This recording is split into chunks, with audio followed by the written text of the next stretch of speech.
Hey everybody, welcome to this installment of the Booze Briefing. My name is Scott, and this is where I get to answer your dumbass questions about my two books, Joe's The Cold War Diaries, Volume 1 and 2, with 3 on the way.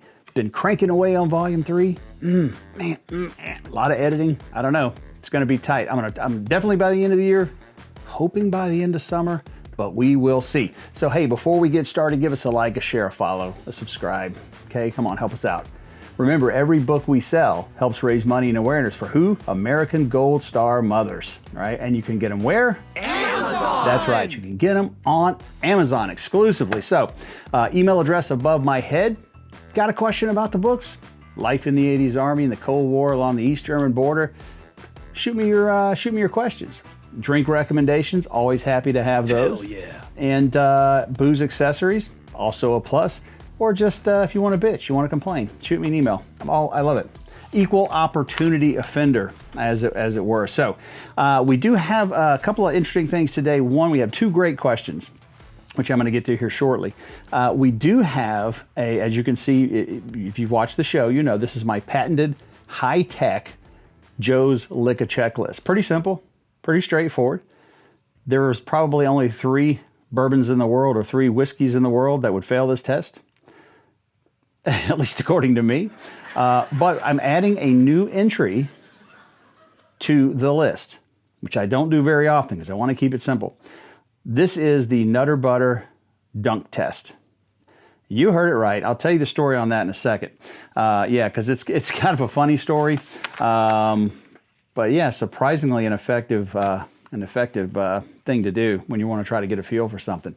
We'll see in a second. Pour of the day, interesting bottle. We have Holladay 6-year soft red wheat bottled in bond Missouri straight bourbon whiskey.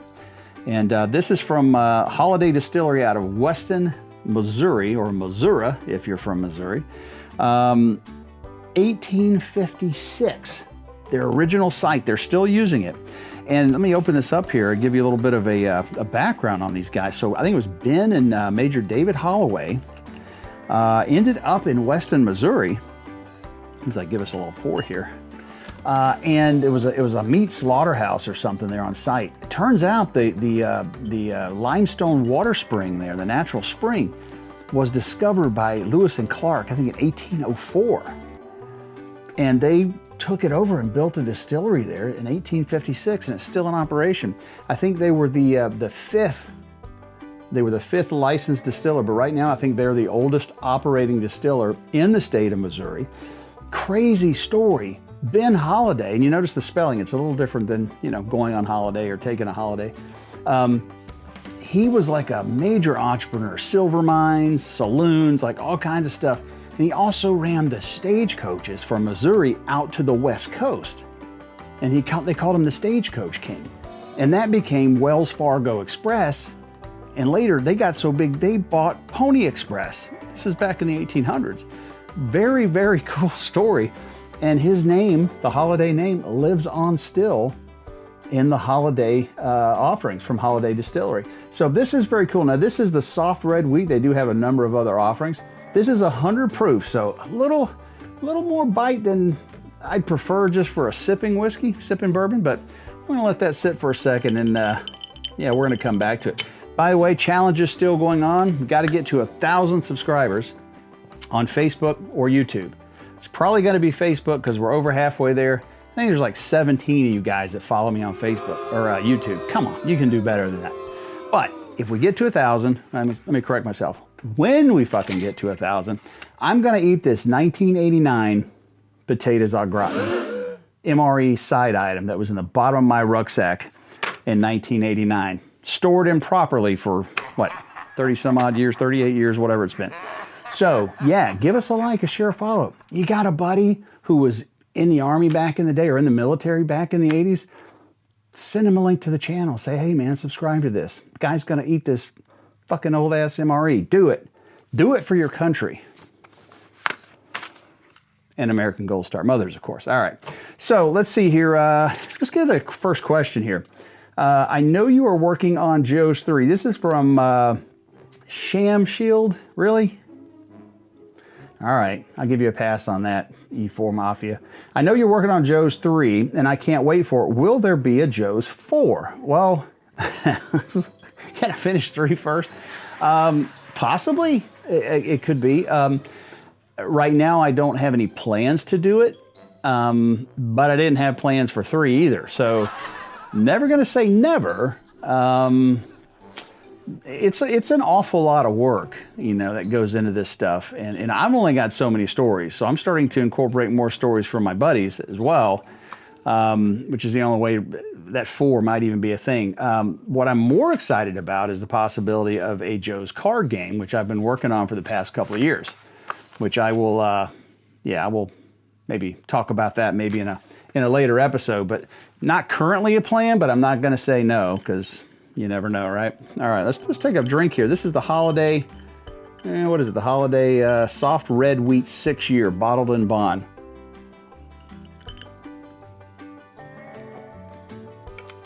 Punchy and weedy, man. I mean, it's got some bite.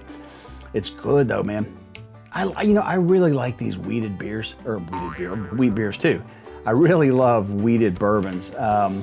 It's just a different vibe, you know? Yeah, like I might even cup this with a little bit of water. It gets up about 100, maybe 110 proof. I'm starting to think about letting the ice melt a little bit or cutting it a little bit, but yeah, this is really good, man. I'm gonna take another sip here.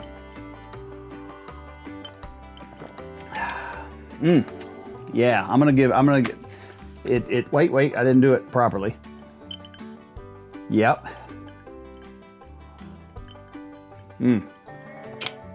First 2 are checked off. I'm gonna give you my verdict on the 3rd one here. And the Nutter Butter test, I just realized that I don't have any fucking Nutter Butters. You know why? Because I ate them all already. I bought a bag of them, you know, like the container of them, right? And I just realized that last night I polished them off, what was left of them. I was trying to save like a couple to do the dunk test.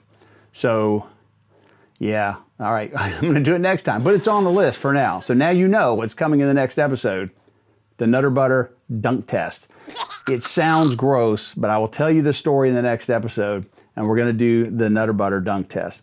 So final question here. This is from our old buddy DKB. All of the shenanigans and hijinks aside, what's one lesson about leadership you only learned because of your time in the barracks or the Army? Surely there was something. An awful lot. Yeah, I mean, you read these books and it's just, you think we're doing that all the time and it's just all a bunch of crazy, you know, bullshit all the time. It wasn't. I mean, you know, you still have a job to do. You're still in the military. You still have to go on maneuvers, go to gunnery, go to the rifle range, whatever. You're doing all these, you know, these training exercises and stuff. No, I mean, there was a lot I learned about leadership. I think probably the one story that comes to mind was when I was a recruit. I hadn't been there, but, you know, maybe a few weeks, maybe 3 or 4 weeks tops. And my unit was in the field when I first got to Con Barracks in Schweinfurt. And then they came back, and of course I had the run of the barracks, you know, for a little bit. They came back, and of course all these, you know, tanks are coming in on the railhead. They're muddy. They're caked. If you've never seen a tracked vehicle, an armored vehicle, that's been through serious mud. I'm not talking about like the mud you get in your backyard. If you were ever in, you know what tank mud looks like. It's 2-3 feet deep. And it's caked, thick. It's like, it gets like concrete after a while if you let it dry. And these tanks they all were dragged down to the motor pool to the wash rack. And of course, being the new guy, you know, hey, crew, you know, go to the motor pool and start scrubbing tanks.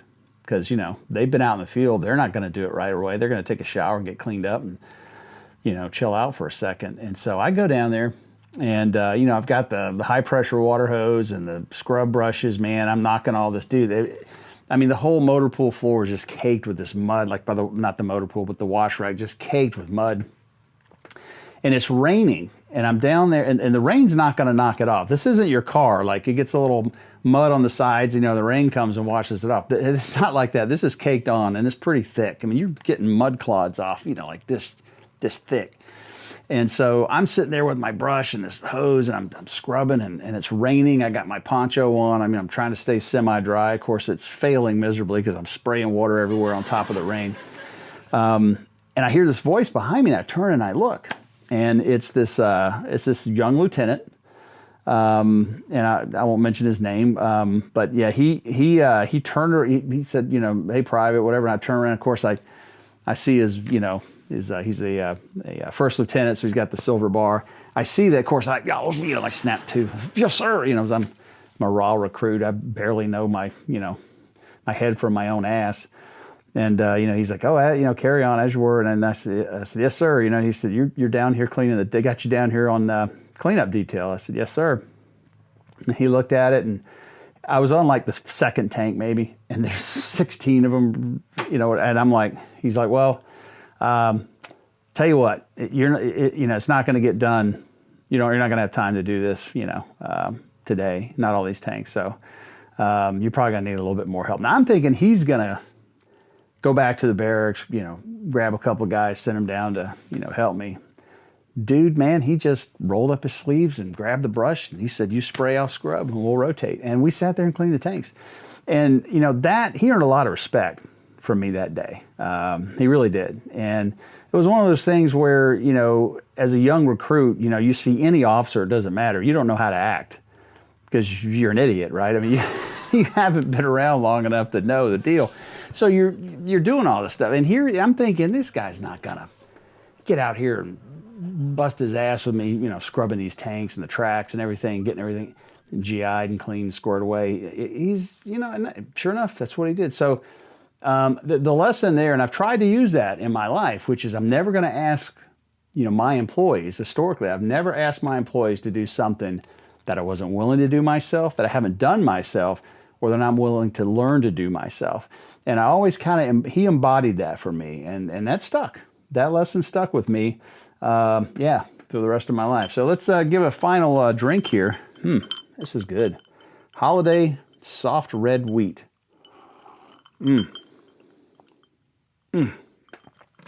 I'd say it's starting to work too. That's good stuff, man. Really interesting distillery too. Go online, look up Holladay Distillery, Holladay, Holladay, and learn about them. They got some really neat offerings, and yeah, out of Missouri. You don't see a lot of stuff coming out of Missouri, so check them out.